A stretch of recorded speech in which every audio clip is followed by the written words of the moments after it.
Salam sejahtera, saudara-saudara yang dikasihi oleh Tuhan Yesus Kristus. Mari saat ini kita akan merenungkan kebenaran firman Tuhan yang saya beri judul Makna Kematian Kristus. Ayat Alkitab yang terdapat di dalam Matius 20 ayat yang ke-28.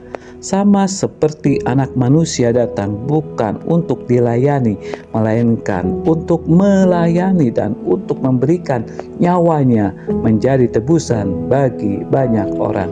Mari kita akan berdoa. Bapa di dalam surga, kami siap untuk merenungkan firman-Mu.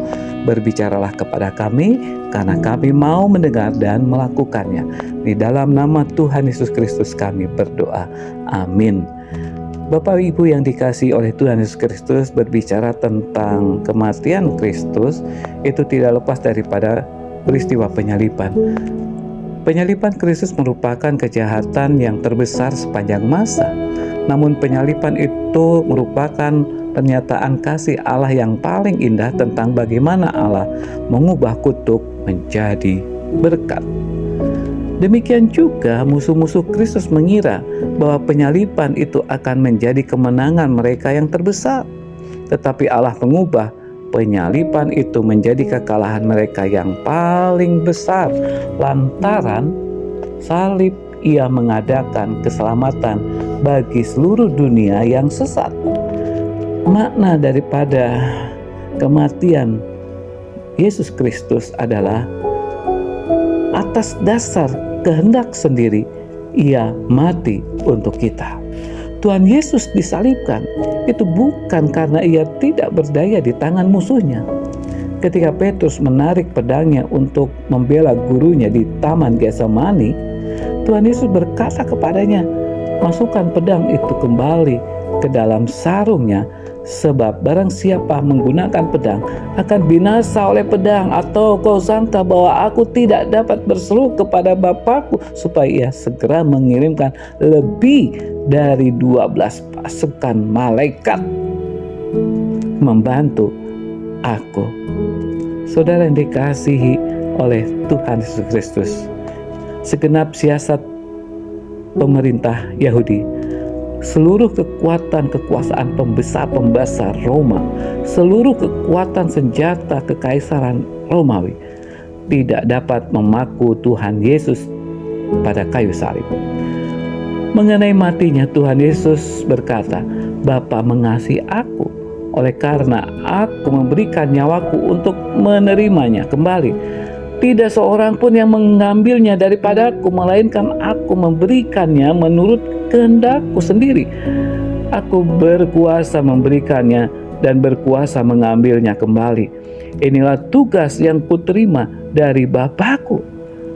Dan ayat yang tadi kita baca di awal, Yesus pun menerangkan bahwa Ia datang bukan untuk dilayani, melainkan untuk melayani dan untuk memberikan nyawanya menjadi tebusan bagi banyak orang. Jadi saudara yang dikasihi oleh Tuhan Yesus Kristus, bukan cara kematian Kristus yang penting, melainkan arti daripada kematiannya. Orang lain disalibkan juga, tapi dalam kematian Kristus, Kristus membuka suatu jalan keselamatan bagi orang-orang yang berdosa. Firman Allah berkata, "Sebab upah dosa ialah maut, tetapi kasih karunia Allah ialah hidup yang kekal di dalam Kristus Yesus Tuhan kita."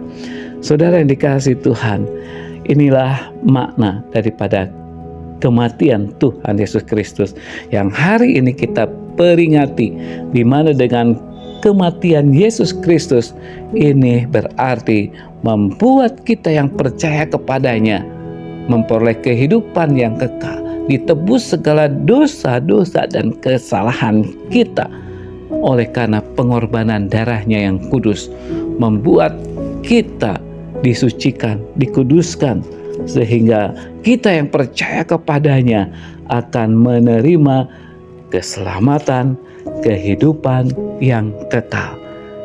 Makna daripada kematian Kristus adalah Yesus menyerahkan hidupnya, mati terpaku di kayu salib untuk menebus dosa-dosa kita.